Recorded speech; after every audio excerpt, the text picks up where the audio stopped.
ባለፈው የጀመርነው ምንድነው? የእግዚአብሔር ልጅ ማለት ትርጉሙ ሁልጊዜ አንድ አይነት እንዳልሆነ የተለያዩ ትርጓሜዎች እንዳሉት አይተናል። ከዛ መካከል በተለይ ሶስቱን እንደምናተኩርባቸው ተነጋግረናል። ስለዚህ የመጀመሪያውን ስናይ የእግዚአብሔር ልጅ ማለት እስራኤል ማለት ነው። እግዚአብሔር ለአንድ ዓላማ ለአንድ ዕቅድ አንድን ሕዝብ መርጧል እስራኤልን እና የእግዚአብሔር ልጅ ማለት ለሆነ ዕቅድ ለሆነ ዓላማ መመረጥ ማለት ነው። ከእስራኤል በፊት እግዚአብሔር ሕዝብን በዚህ መልኩ መርጦ ስለማያውቅ ወይም ስላልመረጠ እስራኤል የበኩር ልጅ ተብላ እንደምትወሰድ ግን እስራኤል የሚጠበቅባትን ነገር ባለማድረጓ ምክንያት ጠቅላላ እስራኤል መሆኗ ቀርቶ ትሩፋን ወይም በድሮ ትርጉም ቅሬታ የሚለው ሬሚናንትስ እንደሆኑ እንደ እውነተኛ እስራኤል ይቆጠሩ የነበሩት ከዛም በኋላ ወደ አንድ ኢንዲቪጁዋል ወይም ደግሞ መከረኛው አገልጋይ የምንለው ወይም ኢሳይያስ ላይ በተደጋጋሚ የቀረቡ መዝሙሮችን አይተናል። ስለዚህ ክርስቶስ ኢየሱስ እውነተኛ እስራኤል ሆኖ እንደመጣ ስለዚህ ኢየሱስ ክርስቶስ በዛ አውድ የእግዚአብሔር ልጅ ነው ሲባል እውነተኛ እስራኤል ትሩ ኢዝራኤል መሆኑን ተነጋግረናል። እስራኤል እግዚአብሔር ከግብፅ አምጥቶ የተከላት የወይን ግንድ እንደነበረች ብዙ ነገር የተለፋባት የተኮተኮተች የታረመች ቅጥር የተሰራላት ግን ጣፋጭ ፍሬ ታፈራለች ሲባል ሆምጣጣ ፍሬ ማፍራቷን ስለዚህ የተበላሸች ወይን እንደሆነች አይተናል። ስለዚህ ክርስቶስ ኢየሱስ እኔ እውነተኛ የወይን ግንድ ነኝ ሲል እውነተኛ እስራኤል ነኝ ማለቱን እንደሆነ አይተናል። ታሪኩ ከእስራኤል ጋር እንደሚመሳሰል ልጄን ከግብፅ ጠራሁት የተባለው እስራኤልን ታሪክ እንደገና እየኖረው እንደሆነ በዮርዳኖስ ወንዝ እንዳለፉ እነሱም ክርስቶስም በዮርዳኖስ ወንዝ መጠመቁን እስራኤልን በአዲስ መልክ ሊመሰርት 12 ነገዶችን ያንን በሚወክል መልኩ 12 ደቀ መዛሙርትን መሰብሰቡን እያልን ተነጋግረናል። ስለዚህ ኢየሱስ የእግዚአብሔር ልጅ ነው ማለት እውነተኛ እስራኤል ማለት ነው ብለናል። ዛሬ የምናየው የእግዚአብሔር ልጅ ማለት ንጉሥ ማለት ነው። በትልቅ ንጉሥ ወይም ንጉሠ ነገሥት ስር ያሉ ሌሎች ንጉሶች የዛ የትልቁ ንጉሠ ነገሥት ልጆች ተብለው ይታወቃሉ። በትልቅ ንጉሠ ነገሥት ስር ያሉ ንጉሶች በሱ ስር ሆነው በታማኝነት የሚያስተዳድሩ የንጉሱ ልጅ ተብለው መጠራታቸው በዛን ዘመን ኤንሸንት ኒር ኢስት በምንለው አካባቢ የተለመደ ነው። ኤንሸንት ኒር ኢስት በተለያዩ ጽሑፎች ላይ ልታዩት ትችላላችሁ። የአሁኑ ሚድል ኢስት አቻ አርጋችሁ ልትወስዱት ትችላላችሁ። ግን ከዛም የሚሰፋ አካባቢ ነው። ግን እስራኤልን ስለሚያካትት አርመን የተወሰነውን፣ ግብፅን፣ እንደገና ደግሞ ጥንታዊ ኢራንን፣ መሶፖታሚያን፣ ትንሹ እስያ የሚባለውን እዛ አካባቢ የተለመደ ነው። በትልቅ ንጉሠ ነገሥት ስር ያሉ ልጆች ማለት ነው፣ ንጉሶች ማለት ነው። በእስራኤል መካከል ለአሦር ንጉሥ አካዝ የጻፈው አለ። አንደኛ ነገሥት፣ ሁለተኛ ነገሥት 16:7 አካዝም እኔ ባሪያህና ልጅህ ነኝ፣ መጥተህ ከተነሱብን ከሶርያ ንጉሥና ከእስራኤል ንጉሥ እጅ አድነኝ ብሎ ወደ አሦር ንጉሥ ወደ ቴልጌልቴልፌልሶር መልእክተኞችን ላከ። እንግዲህ እስራኤል ለሁለት ተከፍላለች። አካዝ የይሁዳ ንጉሥ ነው። ስለዚህ የእስራኤል ንጉሥና የሶርያ ንጉሥ ሲነሱበት ለአሦር ንጉሥ በወቅቱ ልዕለ ኃያል አገር ነው። ስለዚህ ለሱ ምን ነኝ ብሎ ላከ? ልጅህ ነኝ ብሎ ላከ። በሥጋ አልተወለደውም፣ ግን ምንድነው? በአንተ ጥላ ስር ነኝ፣ በአንተ ስር ያለው ንጉሥ ነኝ፣ የኔ ንግስና በአንተ ንግስና ስር ነው ማለቱ ነው። ከዚህ የተነሳ የእስራኤል ነገሥታት የእስራኤል ትልቁ ንጉሥ ማን ነው? እግዚአብሔር ነው። ስለዚህ ከእግዚአብሔር በታች ሆነው ሕዝቡን ስለሚያስተዳድሩ እነዚህ ንጉሶች የእግዚአብሔር ልጆች ተብለው ይጠራሉ። በእግዚአብሔር ንጉሥነት ስር ሆነው የእግዚአብሔርን ሕዝብ ስለሚያስተዳድሩ መባል ብቻ አይደለም፣ ከእነሱ የሚጠበቅ ነገር አለ። በእግዚአብሔር ስር ሆነው ሲነግሱ እርሱ ለፍትህ ያለውን ፍላጎት እግዚአብሔር ማለት ነው፣ ለኪዳኑ ያለውን ታማኝነት፣ የአምልኮተ ጣዖት ጥላቻውን፣ ለጭቁኖች ግድ መሰኘቱን ማንጸባረቅ ይጠበቅባቸዋል። የእሱ ልጆች ከሆኑ እነዚህ ንጉሶች ሕዝቡን ሲያስተዳድሩ ልክ እሱ የሚያደርገውን ስለ ፍትህ በመቆም ስለ ጭቁኖች በመቆርቆር ማለት ነው እሱን ማሳየት ይጠበቅባቸዋል። እነዚህ ንጉሶች የእግዚአብሔር ልጅ የሚባሉት በነገሱበት ዕለት ነው። ስለዚህ የእግዚአብሔር ልጅነታቸው ጅማሬ አለው። የሆነ ዛሬ ተብሎ የሚታወቅ ስፔሲፊክ ቀን አለው ማለት ነው። ይሄ ጉዳይ በተለይ በዳዊት ስርወ መንግስት ውስጥ ይታያል። ምክንያቱም በእግዚአብሔር ስር ሆነው ንጉሶች ሲሆኑ ሁለተኛው ንጉሥ ዳዊት ነው። ከዛ በኋላ ያለው በሙሉ የዳዊት ልጆች ናቸው ማለት ነው። የሳኦል ልጅ ስላልነገሰ እስከ መጨረሻ ድረስ የሚቀጥለው በይሁዳ መጀመሪያ እስራኤል እንዳሉ ለሁለት ከተከፈሉም በኋላ በይሁዳ እስከ መጨረሻ የሚቀጥለው የዳዊት ስርወ መንግስት በመሆኑ ስለዚህ መጀመሪያ ይሄ የተነገረለት ዳዊት ነው። መዝሙር 89ን እናያለን። መዝሙር 89 የኤታን መዝሙር ነው። መዝሙር 89 የኋሊት እየተመለከተ ነው የሚዘምረው እንጂ ወዲያው ዳዊት በነበረበት ጊዜ አይደለም ይህንን የሚዘምረው። በኋላ እናየዋለን። ከቁጥር 18 እስከ 27 እናንብብ። መዝሙር 89 በዚያን ጊዜ ለልጆችህ በራእይ ተናገርክ፣ እንዲህም አልክ፣ ረድኤቴን በኃይል ላይ አኖርኩ፣ ከሕዝቤ የተመረጠውን ከፍ ከፍ አደረግሁ። ከሕዝቡ መካከል አንድ ሰው ተመርጦ ማለት ነው። ባሪያዬን ዳዊትን አገኘሁት፣ ቅዱስ ዘይትም ቀባሁት። እጄም ትረዳዋለች፣ ክንዴም ታጸናዋለች። ጠላት በእርሱ ላይ አይጠቀምም፣ የአመፃ ልጅም መከራ አይጨምርበትም። ጠላቶቹን ከፊቱ አጠፋለሁ፣ የሚጠሉትንም አዋርዳቸዋለሁ። እውነቴና ምሕረቴም ከእርሱ ጋር ነው፣ በስሜም ቀንዱ ከፍ ከፍ ይላል። እጁን በባሕር ላይ ቀኙንም በወንዞች ላይ አኖራለሁ። እርሱ ዳዊት ማለት ነው አባቴ አንተ ነህ፣ አምላኬ የመድኃኒቴም መጠጊያ ይላል። እኔም ደግሞ በኩሬ አደርገዋለሁ፣ ከምድር ነገሥታት ከፍ ይላል። ምን ይለኛል እሱ? አባቴ። እኔ ምን ያደርገዋለሁ? በኩሬ አደርገዋለሁ። ስለዚህ ነገሥታቱ በትልቁ ንጉሥ ስር ሲሆኑ የእግዚአብሔር ልጅ ይባላሉ። በዚህ ረገድ በእግዚአብሔር ስር በመንገስ የእግዚአብሔርን ሐሳብ በማስፈጸም ረገድ የመጀመሪያው ንጉሥ ማን ነው? ዳዊት ነው። ምን ስላለው? በኩሬ ስላለው። ከሱ በፊት የነበረው ንጉሥ ሳኦል ነው። ግን እግዚአብሔር በሚፈልገው መልኩ የነበረ ንጉሥ ስላልነበረ ዳዊት ነው የመጀመሪያው። ሁለተኛ ንጉሥ ቢሆንም በኩሬ አደርገዋለሁ ስላለ። እስራኤል በኩር ተብላ ነበር ብለናል። ከዛ በፊት እግዚአብሔር ሕዝብን ስላልመረጠ። በነገሥታት ረገድ ግን ዳዊት የመጀመሪያው ንጉሥ ነው። ከሱ በኋላ ያሉት የእግዚአብሔር ልጆች ይባላሉ እንጂ በኩር አልተባሉም ማለት ነው። ባለፈው ስናይ የእግዚአብሔር ልጅነት ለእስራኤላውያን በአንድነት የተሰጠ እንጂ ኢንዲቪጁዋል እያንዳንዱ እስራኤላዊ የእግዚአብሔር ልጅ ነኝ አይልም ነበረ። በጌታ ኢየሱስ ክርስቶስ ንግግር ብዙ የሚደነግጡት በዛ ምክንያት ነው። ኮሌክቲቭሊ ሕዝቡ እኛ የእግዚአብሔር ልጆች ነን፣ እግዚአብሔር አባታችን ነው ይላሉ እንጂ በግለሰብ ደረጃ እግዚአብሔር አባቴ ነው አይሉ። በሱ ደረጃ መጽሐፍ ቅዱስ ላይ የተጠቀሰው ነገሥታትን ነው።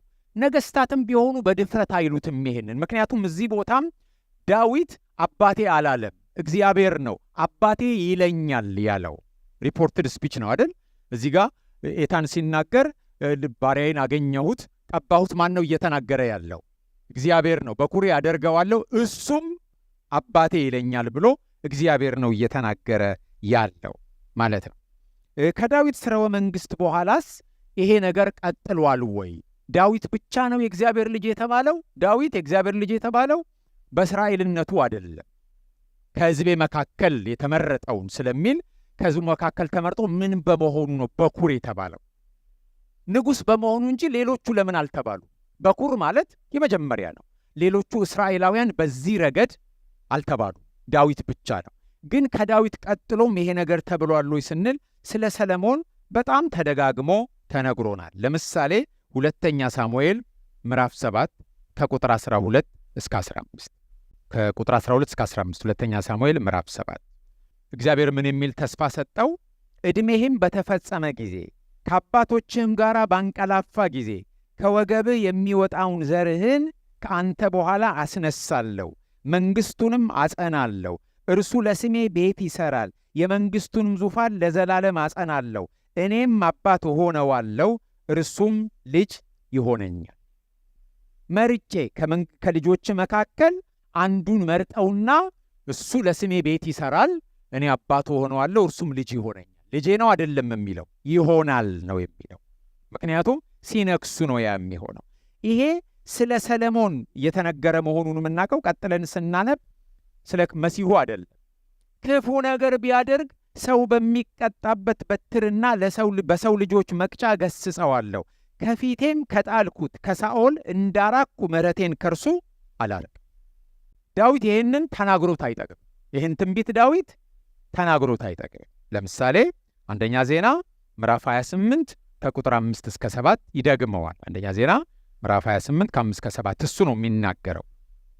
እዛ ቦታ ላይ እግዚአብሔር ቀጥታ እንዳለው ነው ያነበብነው። አሁን ሁለተኛ ሳሙኤል ላይ እንደዚህ ይላል፣ ከልጆቼ ቀደም ከልጆችህ ተብሎ እግዚአብሔር ነው የተናገረው። አሁን ዳዊት ነው በሌላ ጊዜ የሚናገረው። ከልጆቼ ሁሉ በእግዚአብሔር መንግሥት ዙፋን ላይ ተቀምጦ በእስራኤል ላይ ይነግስ ዘንድ ልጄን ሰለሞንን መርጦታል። እርሱም ልጅ የሆነኝ ዘንድ መርጬዋለሁ፣ እኔም አባት ሆነዋለሁና ልጅህ ሰለሞን ቤቴንና አደባባዮቼን ይሠራል፣ ትእዛዜንም ፍርዴንም በማድረግ እንደ ዛሬው ቢጸና መንግሥቱን ለዘላለም አጸናዋለሁ አለኝ። አናነበውም? ምዕራፍ 17ም ከቁጥር 11 እስከ 15 ይሄው ነገር አለ። 17 ከ11 እስከ 15 እንደገና ምዕራፍ 22 ላይ ከ9 እስከ 10 ምዕራፍ 22 ከ9 እስከ 10 ይህንኑ ነገር እናያለን። ስለዚህ ንጉሶች በዳዊት አየን፣ በሰለሞን አየን። ስለዚህ በትልቁ ንጉሥ በእግዚአብሔር ዙፋን ስር ያሉ የእስራኤል ነገሥታት በተለይ ከዳዊት ስርወ መንግሥት ያሉት የእግዚአብሔር ልጆች ይሆናሉ። እግዚአብሔር አባታቸው ይሆናል፣ እነሱም ልጆቹ ይሆናሉ። ይሄ ቀን ልጆች ተብለው የሚጠሩት የሚነግሱበት ቀን ነው። በንግስናቸው ቀን ነው እንደዚህ የሚባለው። ለዚህ ምን እናያለን? መዝሙር ምዕራፍ 2 ማለት ነው። ፌመስ መዝሙር ነው ይሄ መዝሙር። አዲስ ኪዳን ላይ ተደጋግሞ ይጠቀሳል ማለት ነው። መዝሙር 2 ቁጥር 6ና 7 እናንብበው። እኔ ግን ንጉሴን ሾምኩ በተቀደሰው ተራራዬ በጽዮን ላይ ትእዛዙን እናገራለሁ። እግዚአብሔር አለኝ አንተ ልጄ ነህ፣ እኔ ዛሬ ወለድኩ። ከምንድን የጀመረው? እኔ ግን ንጉሴን ሾምኩ። ከሹመት ጋር ነው። የት ነው የሾመው? በተቀደሰው ተራራዬ ላይ። ከዛ ትእዛዙን እናገራለሁ። ትእዛዙ ምንድን ነው? አንተ ልጄ ነህ። መቼ ወለድኩ? ዛሬ። ይሄ ዛሬ የንግስና ቀን ነው። ይሄ መዝሙር ነገስታት ወደ ዙፋን በሚወጡበት ጊዜ የሚዘመር ነው። ኮሮኔሽን ሳም ተብሎ ነው የሚታወቀው። መዝሙር ላይ ለሐዘን፣ ለደስታ፣ ለጋብቻ አሉ አይደል መዝሙሮች። ይሄ መዝሙር ነገስታት ወዙፋን በሚወርሱበት ቀን ስርዓተ ሲመት ሲፈጸም በዛን ቀን የሚዘመር መዝሙር ነው ይሄ። ስለዚህ ምንድን ነው የሚለው? አንተ ልጄ ነህ፣ እኔ ዛሬ ወለድኩ። መቼ? በተሾመበት ቀን። እኔ ግስ ንጉሴን ሾምኩ ነው የሚለው። ስለዚህ ነገስታቱ የሚነግሱበት ቀን የእግዚአብሔር ልጅነታቸው ጅማሬ ተደርጎ ነው የሚወሰደው። ከላይ እንዳነሳ ነው የዳዊትና የሰለሞን ንግስና ለዘላለም እንደሚጸና ቢነገርም ስርወ መንግስታቸው ግን አልቀጠለም። ወደ ባቢሎን ምርኮ ሲሄዱ ምን ሆኗል? ተቋርጧል። ሲመለሱም ንጉሥ አልተመለስም አይደል? መስፍን ተመልሶ ነበር። ከዛ በኋላ ግን የእሱም ታሪክ አበቃ። አናቅ ክርስቶስ በሚመጣበት አዲስ ኪዳን ላይ ስናነብ እስራኤል በቀኝ ግዛት ስር ናት። ንጉሥ የነበረው ኤዶማዊ ነው። ስለዚህ ከዳዊት ዘር አልነበረም። ስለዚህ እግዚአብሔር ይሄንን ስርዓት ንቆት ነበረ ሕዝቡን። ልክ እስራኤል ባለመታዘዟ ምክንያት እንደሆነችው ንጉሶቹም ባለመታዘዛቸው ምክንያት እግዚአብሔር ንቋቸዋል። ይህንን ቅድም ያነበብነው መዝሙር 89 ኤታን ይናገረዋል። በምልሰት ነው። ዳዊትን አገኘሁት፣ ቀባሁት፣ እንደዚህ መረጥኩት፣ በኩሬ ያደርገዋለሁ ካለ በኋላ ዝቅ ብሎ ይናገራል። አሁንም ወደ መዝሙር 89 እንመለስ። ቁጥር 39ን ስታነቡ ቅድም ያቆምነው 27 ላይ ነው። ወደ ቁጥር 39 ስትወርዱ 38 ጀምሮ እንደዚህ ይላል። አንተ ግን ናከው ጣልከውም፣ የቀባኸውንም ዳዊትን ምን አረከው? ጣልከው። የባሪያህን ኪዳን አፈረስክ፣ መቅደሱንም በምድር አረከስክ። ቅጥሩን ሁሉ ጣልክ፣ አምባዎቹን አጠፋ። መንገድ አላፊም ሁሉ ተናጠቀው፣ ለጎረቤቶቹ ስድብ ሆነ። የጠላቶቹንም ቀኝ ከፍ ከፍ አደረግ፣ ጠላቶችንም ሁሉ ደስ አሰኘ። የሰይፉን ረዴት መለስክ፣ በሰልፍም ውስጥ አልደገፍከውም። ከንጽሕናውም ሻርከው፣ ዙፋኑን በምድር ጣልክ። የዙፋኑንም ዘመን አሳነስክ፣ በእፍረትም ሸንፈንከው። አቤቱ እስከ መቼ ለዘላለም ፊትን ትመልሳለህ? እስከ መቼስ ቁጣ እንደ እሳት ይነዳል? ችሎታዬ ምን እንደሆነ አስብ። በውኑ የሰውን ልጅ ሁሉ ለከንቱ ፈጠርከውን? ሕያው ሆኖ የሚኖር ሞትንስ የማይ ማን ነው? ነፍሱን እስከ ሲኦል እጅ የሚያድን ማን ነው? ለዳዊት በእውነት የማልክ አቤቱ የቀድሞ ምሕረትህ ወዴት ነው እያለ እግዚአብሔር ምን አድርጎታል ማለት ነው? ንቆታል። ዙፋኑን አዋርዶታል፣ ጥሎታል። ለምን? ኪዳናቸውን አልጠበቁም። ቅድምም ብለናል። በትልቅ ንጉሠ ነገሥት ስር መሆን ብቻ ሳይሆን ንጉሡ ለኪዳኑ ያለውን ታማኝነት፣ ለፍትህ ያለውን ፍላጎት ያንን ለአምልኮተ ጣዖት ያለውን ጥላቻ መግለጽ ሲገባቸው እነሱ ለፍትህ ግድ የሌላቸው፣ ድሃውን የሚጨቁኑ፣ በአምልኮተ ጣዖት የተካኑ፣ እንዲያውም ንጉሶቹ ዋነኛ ጣዖት ሥርዓት አስፈጻሚዎች ስለሆኑ እግዚአብሔር ናቃቸው። ንቋቸው ግን አልተወም። ልክ እስራኤልን አዲስ እስራኤል አድርጎ በእውነተኛ እስራኤል አድርጎ ክርስቶስን እንዳመጣ እነሱንም ምን አደረገ? ሌላ ንጉሥ አመጣለሁ ማለት ለሕዝቡ እውነተኛ እስራኤል ሆኖ ክርስቶስ እንደመጣ እንደገና ደግሞ የዳዊትን ዙፋን ለማጽናት ሌላ ንጉሥ እንደሚመጣ ትንቢት ተጀመረ።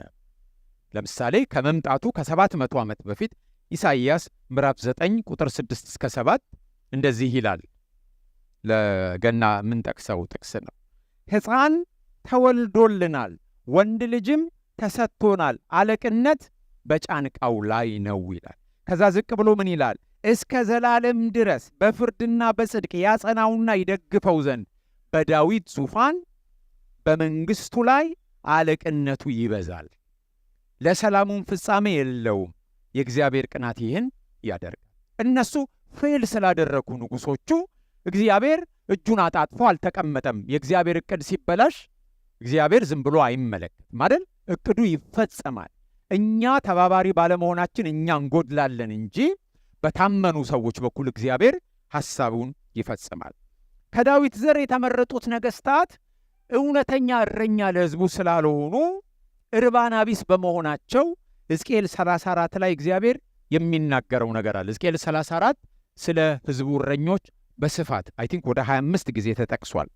ከቁጥር 10 እስከ 15 እንኳን ብናነብ በጎቼን ከእጃቸው እፈልጋለሁ፣ በጎቼን ከማሰማራት አስተዋቸዋለሁ፣ እነሆ ራሴ በጎቼን እሻለሁ እፈልግማለሁ እያለ ይናገራል። ወደ ቁጥር 23ና 24 ስናነብ ምዕራፉ ሰፊ ነው። ቁጥር 23ና 24 ሕዝቅኤል 34 ማለት ነው። እረኞቹ የሰባውን የሚበሉ ለራሳቸው ቅልጥሙን የሚግጡ ሕዝቡን የሚሸልቱ ናቸው። ስለዚህ እረኛ እሻለሁ፣ ሕዝቤን እሻለሁ፣ እረኛ እመጣለሁ ይልና ስለ እረኛው ምን ይላል? ቁጥር 23-24 በላያቸውም አንድ እረኛ አቆማለሁ፣ እርሱም ያሰማራቸዋል። እርሱም ባሪያዬ ዳዊት ነው፣ ያሰማራቸዋል፣ እረኛም ይሆናቸዋል። እኔም እግዚአብሔር አምላክ ከሆናቸዋለሁ፣ ባሪያዬም ዳዊት በመካከላቸው አለቃ ይሆናል። እኔ እግዚአብሔር ተናግሬያለሁ። ይህ ከዳዊት በኋላ የሆነ ነው። በሕዝቅኤል ጊዜ ከዳዊት በኋላ ነው። ወደ ምርኮ ሲሄዱ ነው አይደል የሕዝቅኤልን የምናገኘው። ስለዚህ በዛን ጊዜ ነው።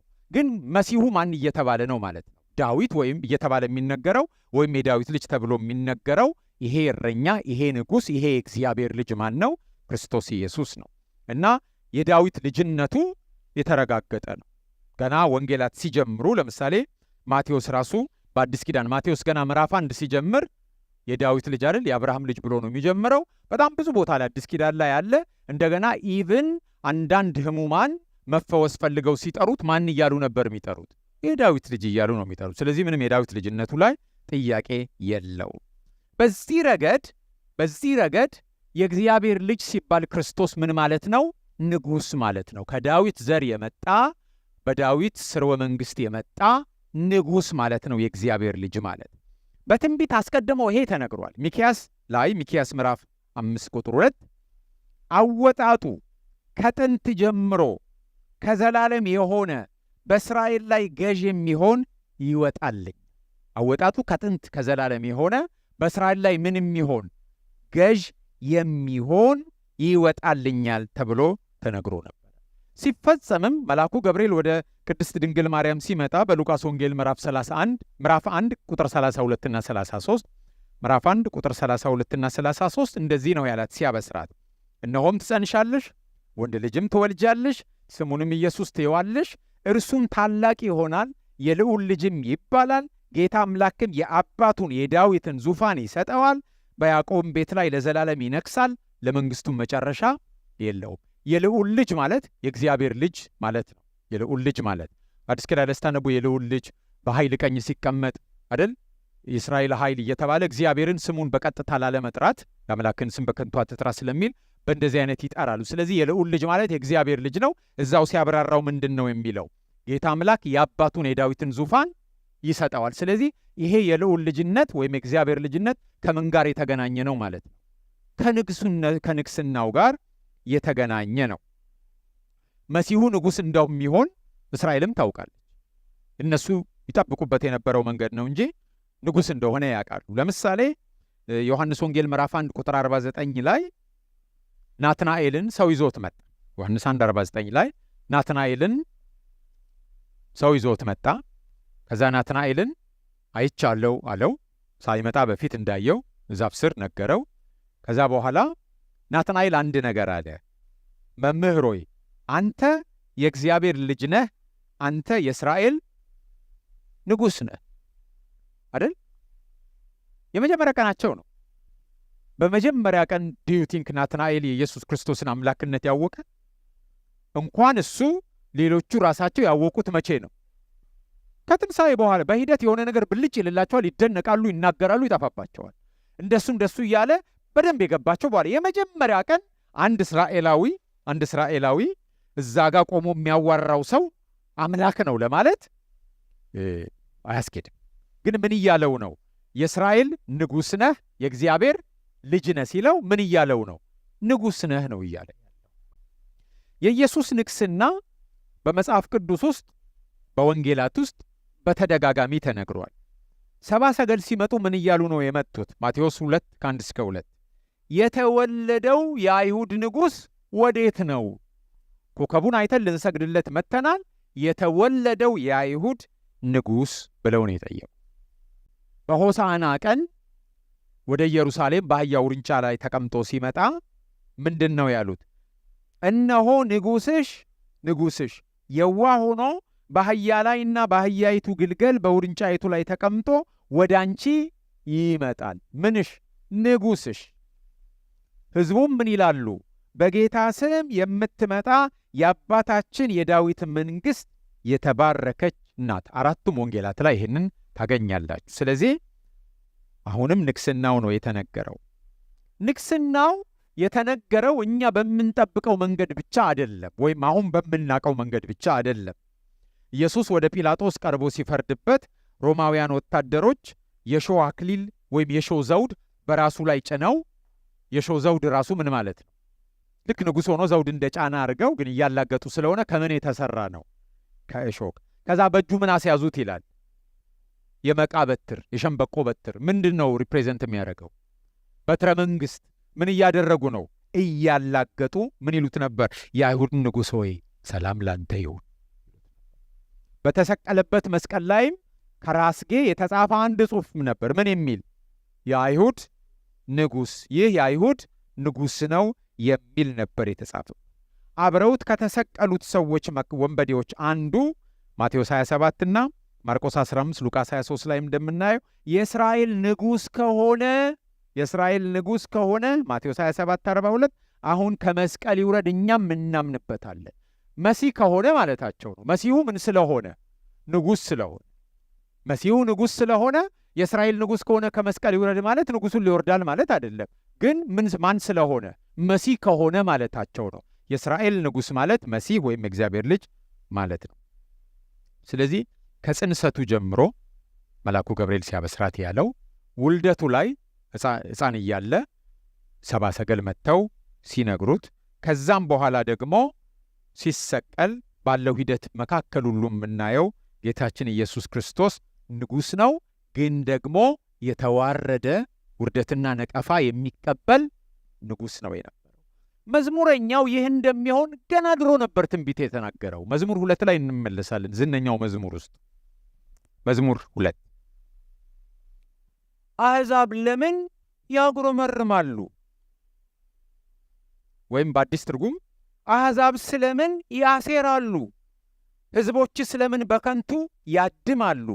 እግዚአብሔርንና መሲሁን ለመቃወም የዓለም መንግሥታት ተነሳሱ፣ ሹሞቻቸውም ከእነርሱ ጋር ተባበሩ። ማንን ለመቃወም? እግዚአብሔርና መሲሁን፣ እግዚአብሔርና ንጉሡን ለመቃወም አሴሩ፣ አጉረመረሙ፣ አደሙ። እግዚአብሔር ግን አንድ ምላሽ ሰጠ። ማሰሪያቸውን እንበጥስ፣ ገመዳቸውን ከኛ እንጣል ይላሉ መሰለኝ። ቁጥር 4 እንደዚህ ይላል፣ በሰማይ የሚኖር እርሱ ይስቃል፣ ጌታም ይሳለቅባቸዋል። በዛን ጊዜም በቁጣው ይናገራቸዋል፣ በመዓቱም ያውካቸዋል።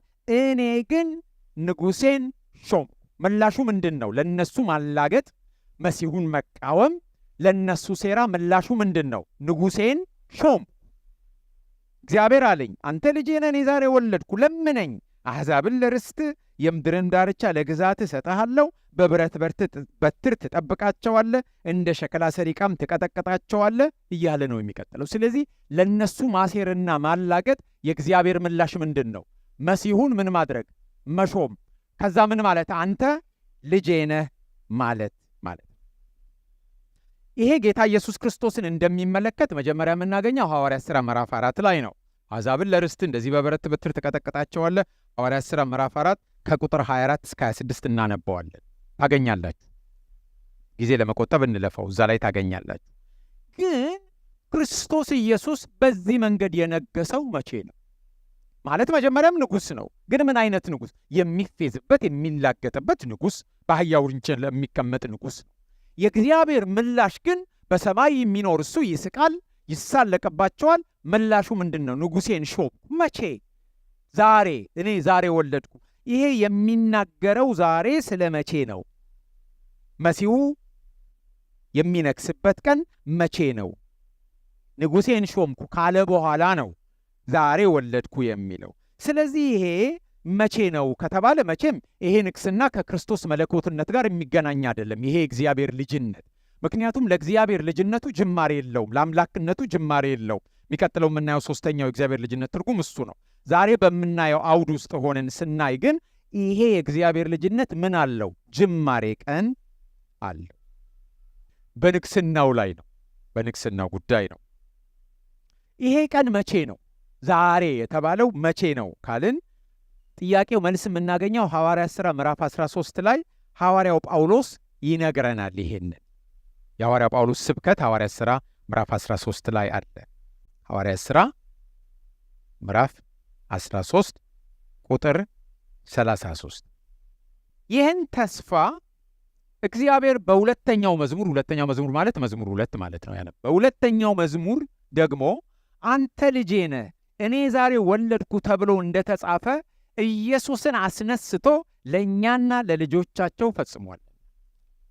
መዝሙር 2ን ጠቅሶ ሐዋርያው ጳውሎስ ሲሰብክ ይሄን ተስፋ መቼ ነው የፈጸመው ነው የሚለው። ኢየሱስን አስነስቶ ነው የሚለው። ስለዚህ አንተ ልጄ ነህ ዛሬ የሚለው ትንሣኤውን ነው የሚያመለክተው ማለት ነው። ይህ ማለት ኢየሱስ ከዛ በፊት ንጉሥ አልነበረም ማለት አይደለም። ቅድም እንዳልነው በትንቢት ተነግሯል። ሕፃን ሆኖ እያለ ልንሰግድለት መጥተናል፣ ለአይሁድ ንጉሥ ብለው መጥተዋል። በገና ሳይጸነስ በፊት ራሱ ብስራቱ ላይ ለማርያም ሲነገራት የልዑል ልጅ ይሆናል፣ ንጉሥ ይሆናል ነው የተባለው። በዘመኑ ሁሉ የዳዊት ልጅ ሲባል ነበረ። ጌታ ጌታዬን የሚለውን እሱም ሲናገር ነበር። ዳዊት እንደዚህ ብሏል። ንጉሥ ነው።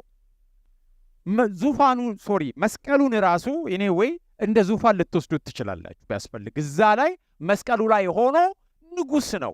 ዙፋኑ ነው መስቀሉ እኮ። እኛ የምናይበት አንድ አንግል ስለሆነ ነው እንጂ ሌላ ጊዜ ደግሞ በሌላ ሁኔታ እግዚአብሔር ዕድል ሰጥቶን ብናየው ዙፋኑ ራሱ ንጉሥ፣ መስቀሉ ራሱ ዙፋኑ ነው። ግን የውርደት ነው እስካሁን የነበረው። ከዚህ በኋላ ግን ያለው የክብርና የድል ነው። ሌላኛው ጥቅስ ደግሞ ሮሜ ምዕራፍ 1 ከቁጥር 3 እስከ 4 ላይ እናገኛለን። በአዲስ ትርጉም ላንብበው። ወንጌሉ የእግዚአብሔር ልጅ በሰብአዊነቱ በኩል ከዳዊት ዘር መወለዱን የሚያበስር ነው። እንዲሁም ጌታችን ኢየሱስ ክርስቶስ በቅድስናው መንፈስ ከሞት በመነሳቱ የእግዚአብሔር ልጅ መሆኑ በታላቅ ኃይል ታወቀ። በቅድስና መንፈስ ከሞት በመነሳቱ፣ የቅድስና መንፈስ መንፈስ ቅዱስ ነው። ከሞት በመነሳቱ የእግዚአብሔር ልጅ መሆኑን በታላቅ ኃይል ታወቀ። ስለዚህ ትንሣኤው የእግዚአብሔር ልጅ የሆነበት ሳይሆን የእግዚአብሔር ልጅነቱ የታወጀበት ነው። መታወጅ ብቻ አይደለም፣ በኃይል የታወጀበት፣ በኃይል የተረጋገጠበት ማለት ነው እንጂ ጌታ ኢየሱስ ክርስቶስ አስቀድሞም ንጉሥ ነበር፣ አስቀድሞም የእግዚአብሔር ልጅ ነበር። ስለዚህ አሁን እዚህ ቦታ ላይ የምናየው ንጽጽር የእግዚአብሔር ልጅ በመሆንና ባለመሆን መካከል አይደለም። ንጽጽሩ ሮሜ አሁን ምዕራፍ 1 ላይ ያየ ነው። ንጽጽሩ በውርደትና በድካም የእግዚአብሔር ልጅ በመሆንና በክብርና በኃይል የእግዚአብሔር ልጅ በመሆን መካከል ነው። ንጽጽሩ በመንገስና ባለመንገስ መካከል አይደለም። በውርደትና በእፍረት በዝቅተኛ ስፍራ ንጉሥ ከመሆንና በክብር በግርማ በኃይል ከመንገስ ጋር ነው ንጽጽሩ ያለው። ስለዚህ ትንሣኤው ከሞት በቅድስና መንፈስ ወይ በቅዱስ መንፈስ ሲነሳ የእግዚአብሔር ልጅነቱ በኃይል ታወቀ ነው የሚለው። ከትንሣኤው በፊት ሲታይ ውጫዊ ገጽታው ሲታይ ተራ ሰው፣ ቤት የለሽ፣ የሕማም ሰው፣ ጓደኛ አልባ፣ ተጽዕኖ የሚያደርግበት ኃይል የሌለው ምስኪን ይመስል ነበር።